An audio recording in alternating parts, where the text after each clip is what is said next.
She whispered, "You shouldn't feel this way." I smiled. "Then let me show you how I do." The first time her voice slipped past the hum of the cafe, it caught on me like a thread. Low, a little rough from disuse. It wasn't aimed at me at all, yet it felt as if it had been. She sat 2 tables over, a notebook open, pen balanced in the valley between her fingers. Everyone else passed by, arms full of laptops and paper cups, but she stayed still, poised, as if the rush existed for her to ignore. I had no plan to speak. I was supposed to be writing, or pretending to, but the edge of her presence bent everything toward her. The faint smell of cedar and citrus, something warm and deliberate, reached me before she did. When she rose to refill her coffee, the sway of her coat brushed my sleeve. A shiver ran along the contact, barely there, but too sharp to forget. She came back and chose the seat next to mine without asking. Not close enough to call it intimate, but near enough that I could feel the heat radiating from her arm. Her hair, dark with silver streaks like drawn light, slipped forward as she bent to her page. The scrape of her pen slowed, stopped.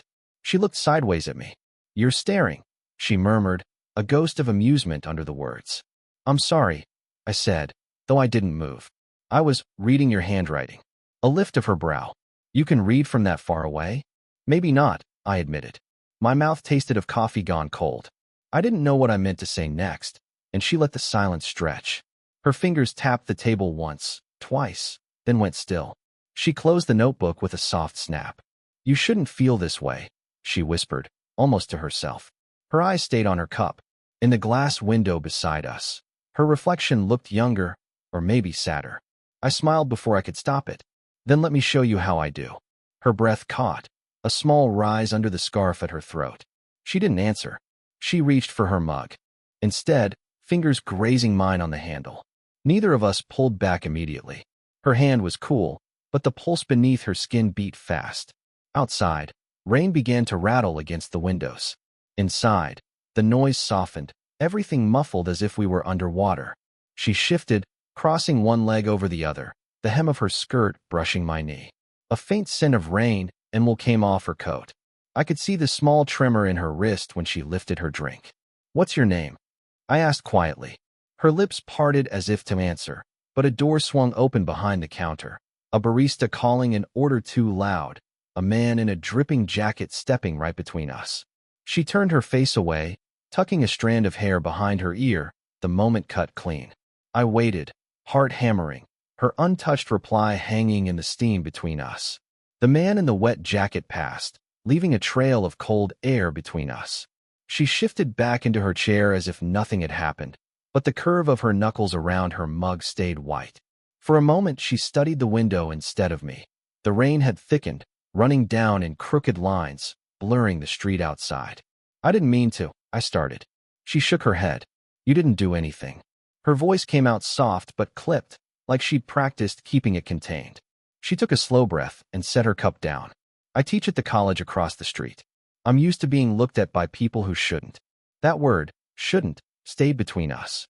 I hadn't known she was faculty, but it explained the notebooks, the precision. I also didn't want to stop looking. "I'm not your student," I said quietly. "I know." Her eyes flicked to mine, then away. "That doesn't make it simpler." Silence folded over the table again. A small tremor in her hand as she adjusted her scarf. The edge of it brushed my wrist, leaving a faint trace of her perfume, cedar and something like dried roses. It stayed there long after she'd moved.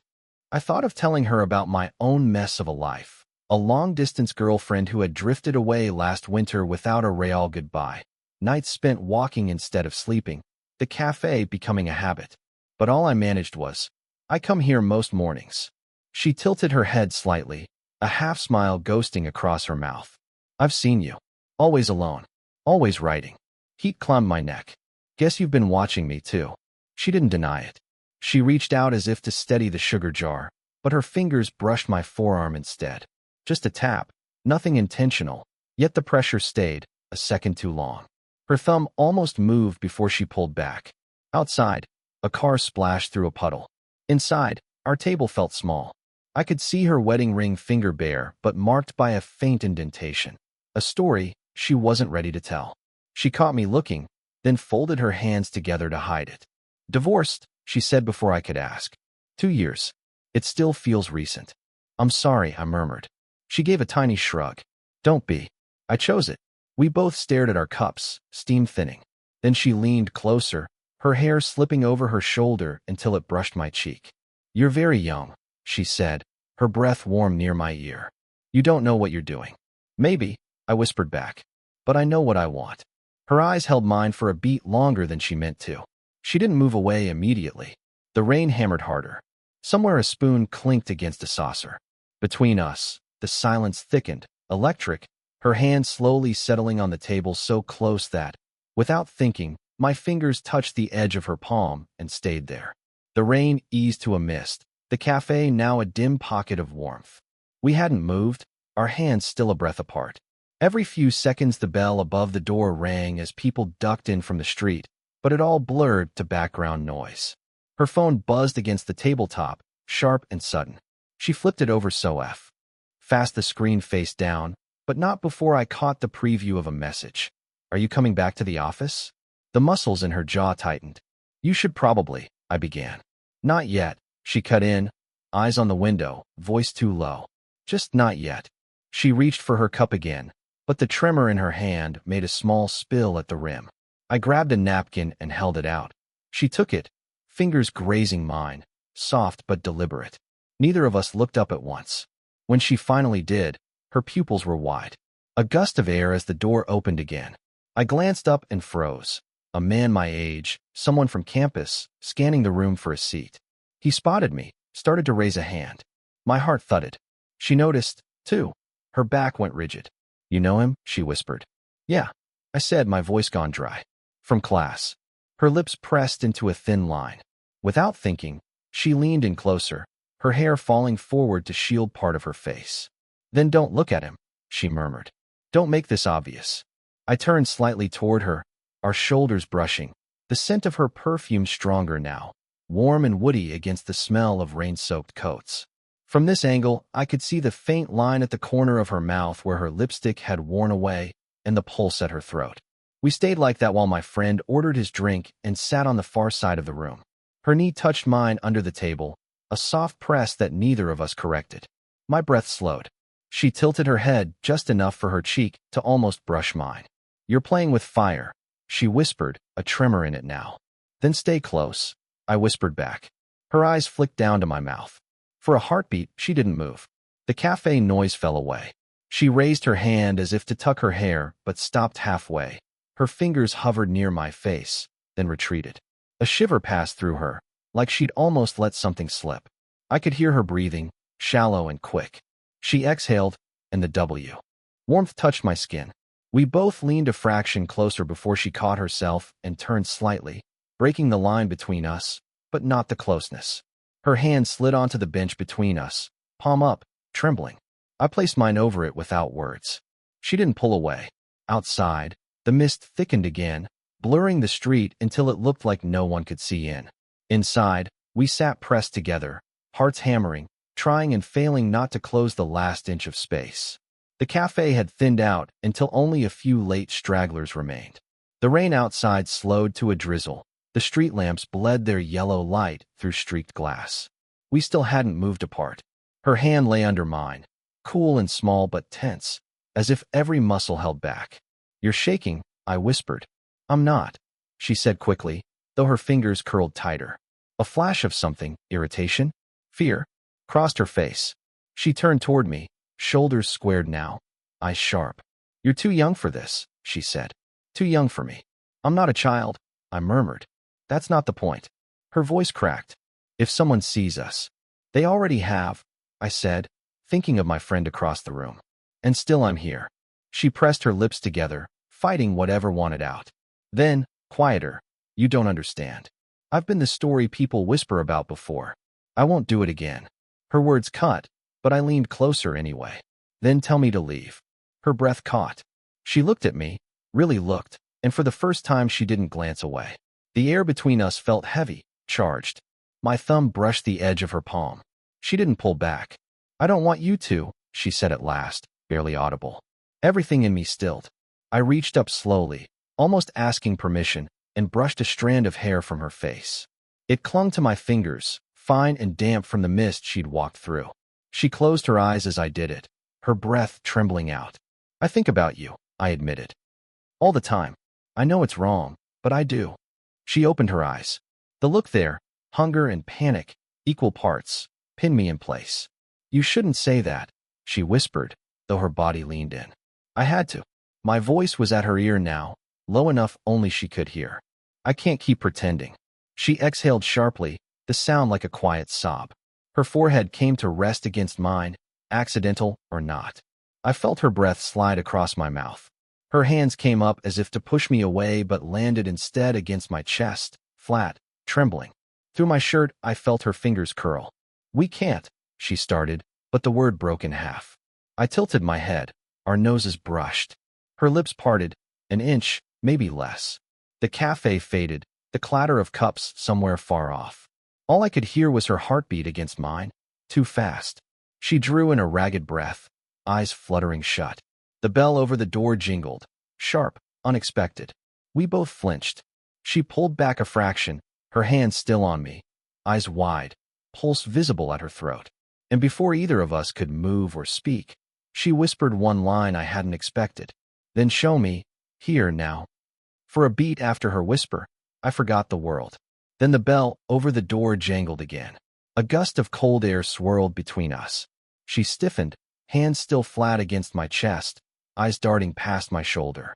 I followed her gaze. At the counter stood the man from campus, my friend. He wasn't looking at the menu anymore. He was looking at us. His brow creased, confusion sharpening into recognition. He glanced from me to her, then back again, and I saw the moment he put it together. Her hand slid away as if burned. She straightened, smoothing her hair, but her fingers trembled. We should go, she whispered, not quite meeting my eyes. I stayed seated.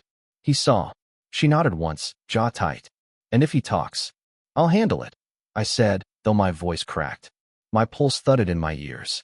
What had been a hidden space now felt like a stage. She grabbed her bag, rising too quickly. The hem of her coat brushed my leg as she turned. No, she murmured. It's me they'll judge, not you. I stood as well, close enough that my shoulder brushed hers. She flinched at the contact, then stilled. Is that why you've been pushing me away? I asked softly. Because you've been through this before? Her lips parted, a faint sheen in her eyes.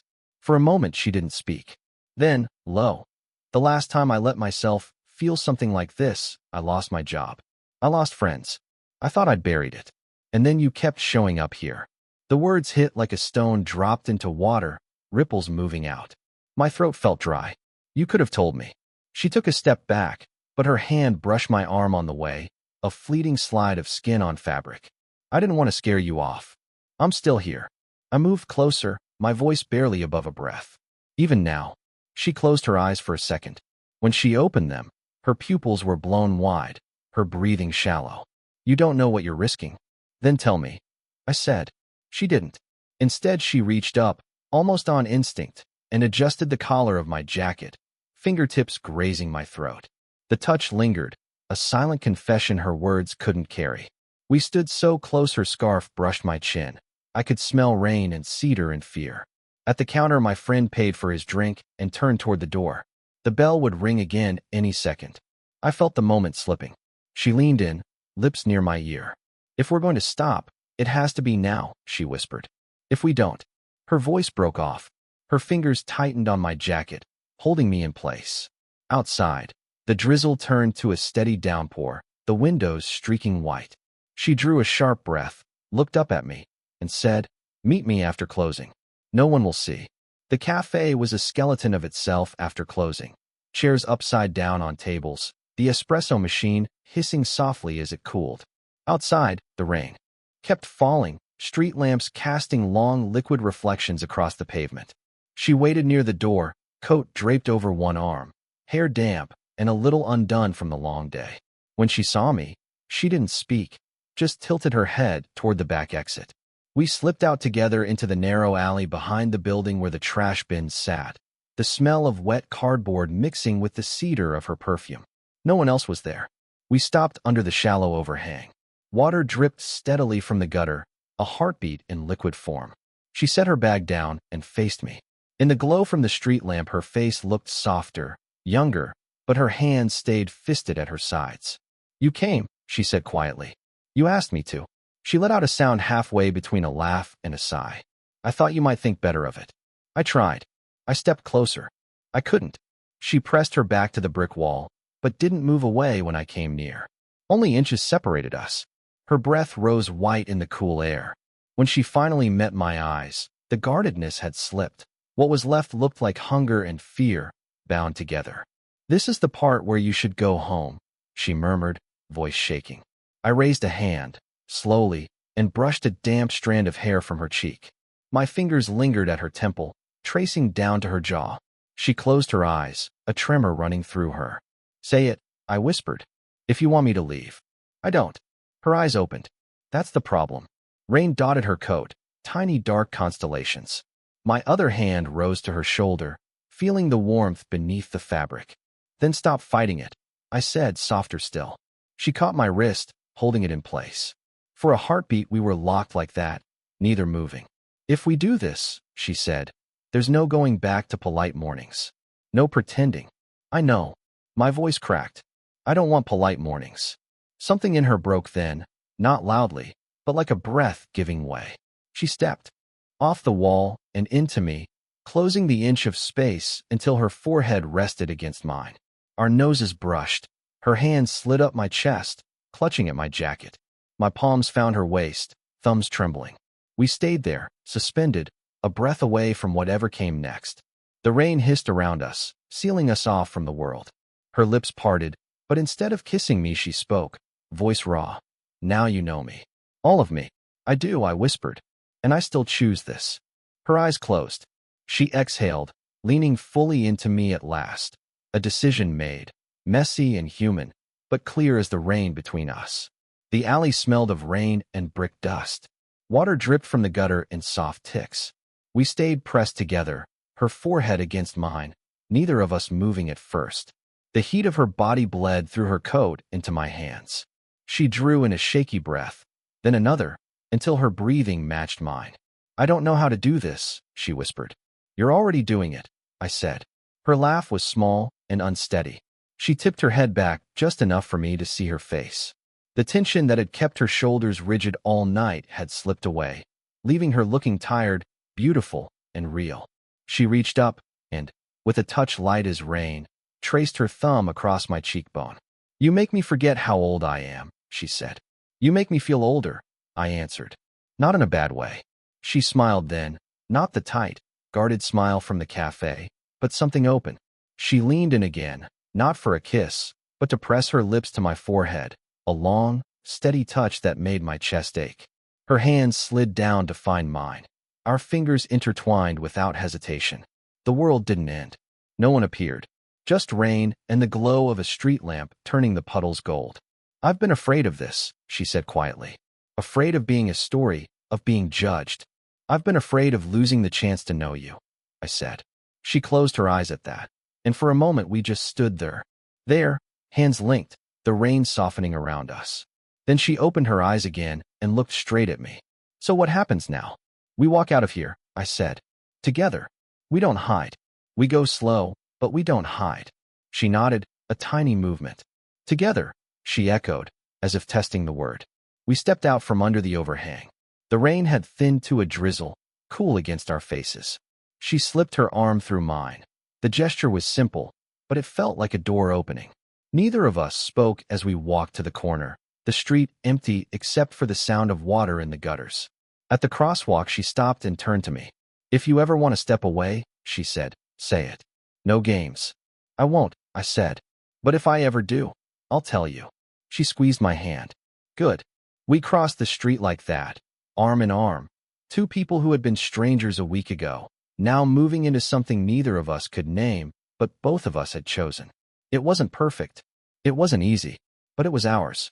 As the cafe sign flickered off behind us, she leaned her head against my shoulder. I felt her exhale, a sound like a weight finally set down. We kept walking, our fingers still intertwined. Did you enjoy the story? What kind of stories would you like to hear next?